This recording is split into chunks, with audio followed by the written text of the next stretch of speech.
क्या शुभ नाम है आपका? नाम बताइए, अपना नाम बताइए। मेरा नाम सुनील कुमार यादव है। तो यादव जी कहाँ से आए हैं आप? मैं उत्तर प्रदेश के गोरखपुर जिले से आया हूँ। गोरखपुर से आए हैं, जी। बाबा के शहर से आए हैं। जी जी। तो क्या ख्याल रखते हैं राहुल गांधी के बारे में? सबसे पहले मैं ये पूछना चाहूँगा। राहुल गांधी जी बहुत अच्छा भारत जोड़ो यात्रा यात्रा। जोड़ो यात्रा का शुरुआत किए हैं। हम्म। विकास के मुद्दे पर और भ्रष्टाचार को उन्होंने बहुत बढ़िया तरीके से पूरे भारत देश में भारत जोड़ो यात्रा के माध्यम से लोगों को बता रहे हैं। हाँ तो भाजपा में भ्रष्टाचार है? जी, भ्रष्टाचार तो है। भाजपा में भ्रष्टाचार भी है और सबसे बड़ी चीज़ महंगाई और बेरोजगारी की सबसे बड़ी समस्या है।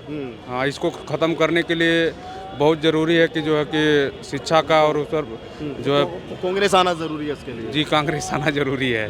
तो राहुल गांधी जो अपनी यात्रा में एक स्लोगन बोल रहे हैं, नफरत छोड़ो भारत जोड़ो, क्या नफरत है देश के अंदर? जी नफरत है देश के अंदर। लोग हिंदू मुस्लिम और देश को बांटने का काम कर रहे हैं। लोग हिंदू मुस्लिम सिख ईसाई को अलग अलग धर्म में लोग बांटने का, और कौन बांट रहा है? कौन बांट? यही भाजपा के लोग बांट रहे हैं। लोग जो है तुष्टिकरण की राजनीति कर रहे हैं। हाँ, तुष्टिकरण मतलब कैसे? मतलब ये बताओ, भाजपा का नेता हिंदू मुस्लिम ग्राउंड पे कैसे फैलाता है? फैला रहे हैं लोग। कैसे फैलाता है बताओ ना। देखिए, अब किसी भी मतलब मुस्लिम लोगों को देख करके, चाहे उस तरह का जो हिंदुत्व के नाम पर लोगों को बस एक अपना वो दे करके लोगों से बस वोट लेने का काम कर रहे हैं। हाँ, क्योंकि हिंदू मुस्लिम सभी लोग देश में तो सभी लोग हैं।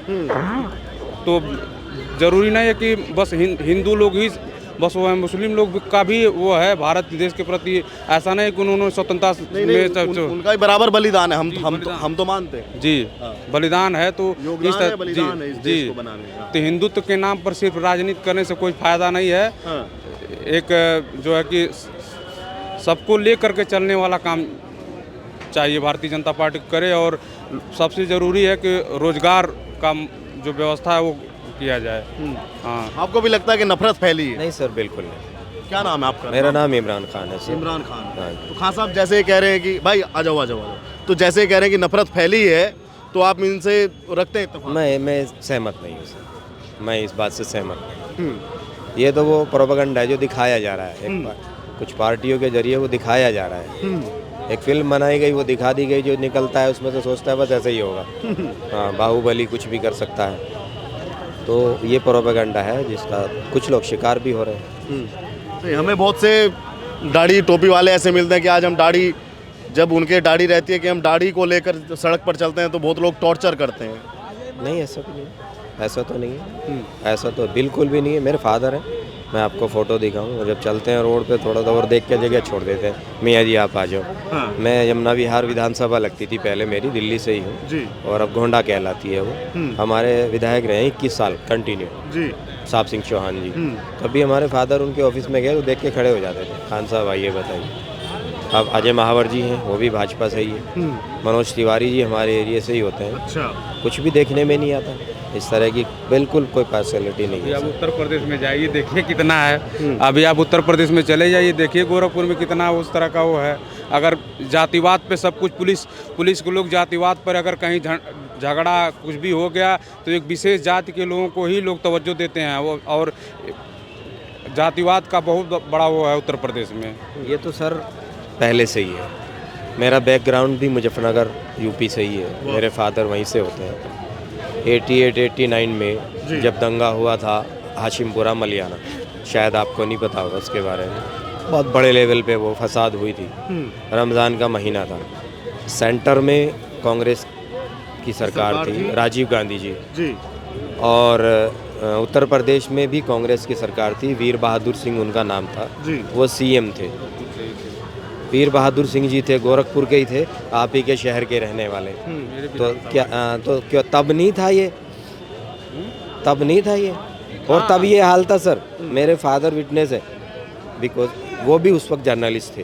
तो हमें पूरा मतलब परमिशन मिली थी कि जाओ आप देखो, घूमो फिरो वहाँ। हालांकि मुजफ्फरनगर मेरठ में थोड़ा डिफरेंस था सर। वो हाल था कि अगर मस्जिद में वो लोग, कुछ लोग खड़े हुए नमाज़ पढ़ रहे हैं तो पीछे से उनको गोलियां मारी गई थी। ये सीएम कांग्रेस का, पीएम कांग्रेस का, ये ऐसे ही नहीं गए हैं, इन्होंने लोगों की बददुआएं ली है सर। इसीलिए आज ये रोडों पे धक्के खा रहे हैं। तो आज ये रोना क्यों? आज राहुल गांधी, उसके बाद की सुन लो सर। यूपी की बता रहा हूँ, मुरादाबाद, ईद का दिन था। मैं भी अपने गोरखपुर की बताऊंगा। अनडिक्लेयरली 800 लोग मारे गए थे एक ही जगह में एक ही दिन में, और त्यौहार के दिन ऑफिशियली 200 से 250 लोग मारे गए थे। ये ऐसा नहीं मेरे भाई कि आज ही हुआ है, कुछ ऐसी चीज़ें हैं जो हमारे ब्लड में उतार दी गई है, हमें एक चश्मा लगा दिया गया है, बस वो हरा लग गया, जिसको हरा लग गया उसे हरा ही हरा दिख रहा है, जिसको लाल लग गया उसको लाल ही लाल दिख रहा है। सिर्फ ये फ़र्क है मेरे भाई, मेरी 47 साल उम्र है, आपकी शायद मुझसे कम ही होगी, जो तजुर्बा मेरा है वो शायद आपका उस लेवल पे है। तो मेरा मानना है कि जिस बात को ये पिन पॉइंट कर रहे हैं, अगर उस बात को भी लेते हैं, ये पहले से चलता आ रहा है, किसी ने कमी नहीं की है, किसी ने कसर नहीं छोड़ी। अखिलेश यादव वो तो आप ही की सरकार, खतरनाक आदमी है, तो आप ही की सरकार कहलाते हैं। खतरनाक। आपकी क्या मतलब है, हम तो दिल्ली वाले हैं। मुस्लिमों की सरकार कहलाते हैं। अरे वो मेरा कहते मतलब होंगे जिसकी कहते होंगे, वो कहते होंगे जिसकी कहते होंगे, यूपी वाले कहते होंगे, हम दिल्ली वाले हैं, अब हम दिल्ली में बैठते हैं। नहीं तो अखिलेश जी तो आपके लिए विकास ठीक नहीं किए हैं। नहीं, हम जब हम अब यूपी जाते ही नहीं, हम कहेगा विकास दे। विकास बता दूं आपको, यहाँ से और अपने होम टाउन जाने के लिए मुझे 5 घंटे लगते थे पहले, वाया हाँ वाया लोनी बड़ौत बुढ़ाना हो के ऐसे निकलते थे ना, आज 3 घंटे में जूम करके पहुँचते हैं, मतलब 2.5 घंटे में यूँ टोटल- पहुँचते हैं। टोटल विकास इसे बीजेपी कहते ने हैं किया विकास, है, हैं? बीजेपी ने किया। सर- आखिर किसी ने स्तंभ रखा है, किसी ने नींव रखा, तभी तो वो चीज़ हुआ। पहले अभी बीजेपी की सरकार नहीं थी, जब समाजवादी पार्टी की सरकार थी, उस टाइम जितने बिजली परियोजनाओं का जो शुरुआत किया था उन्होंने अखिलेश यादव ने किया, आज उसको धरातल पर उतारने का काम बीजेपी ने किया है। तो ऐसा नहीं है कि सब कुछ बीजेपी ने ही किया। सीएम थे तो काम ना करते, तो बीजेपी क्यों आखिर आज सीएम वो नहीं सीएम है, बीजेपी में भी तो सीएम है। काम या आखिर- कोई एहसान किया ये तो जनता पे? बदलता रहेगा। आज बीजेपी की सरकार है, कल सपा की आएगी, परसों कांग्रेस की आएगी, वो तो नहीं अब आएगी, बदलेगा। अब नहीं आएगी। अखिलेश तो आएगा। मुश्किल आएंगे। आएंगे अखिलेश यादव आएंगे। जितना जोर वो पहलवान अखाड़े में लगा सकता था, इस बार लगा दिया। फिर भी आगे वो फ्लॉप है, फ्लॉप अपनी नहीं है। सीट बचाने के लिए रामपुर की बलि दे दी। बलि कहाँ दे दी? लिख के दे सकता हूँ भाई साहब, एविडेंस पे बात कर रहा हूँ मैं। मेरी बीवी की सीट बच जाए, वो लोकसभा में पहुँच जाए, चाहे वो जिसने मेरे बाप की जिंदगी भर का, वो मेरे बाप का अब दुख एक सुख का नेता साथ के ही लिए 50 आजम लोगों को खान जी उतार रहे देंगे हैं। तो फिर ऐसा तो होगा ही। आजम खान जी 50 किसी साल से कोई उनके साथ कितना रहे बड़ा हैं। पहलवान हो, अगर उस पहलवान उनकी को बलि दे 5 दो, लोग मेरी बीवी की सीट नहीं जानी लड़ेंगे चाहिए। तो फिर तो हारेगा। अगर ये अखिलेश का काम है, अखिलेश आगे देख ले, खूब दाव पेच आजमा लिया उन्होंने, खूब आजमा ये लिया। जो हिंदू मुस्लिम की बात हो रही है अब यात्रा में कि इस सरकार ने हिंदू मुस्लिम ऐसे कर दिया, कितनी सच्चाई है इस बात? यार प्यार मोहब्बत की अगर आपको कुछ और मेहनत करनी है तो किसी और तरीके से करते हो आप। 7 RCR के चक्कर में क्यों लगे हुए हो भाई? रेस कोर्स रोड के ही दौड़ है ये सारी, और कुछ भी नहीं है भाई। उनकी सिस्टर है प्रियंका गांधी, उनका बंगला छीन लिया गया था। छीन लिया गया मतलब एक तरीका कानून था, अब आप ये नहीं रहे तो हटिए। अजीत सिंह अब आप ये नहीं रहे तो हटिए। लालू यादव जी अब आप ये नहीं रहे तो हटिए।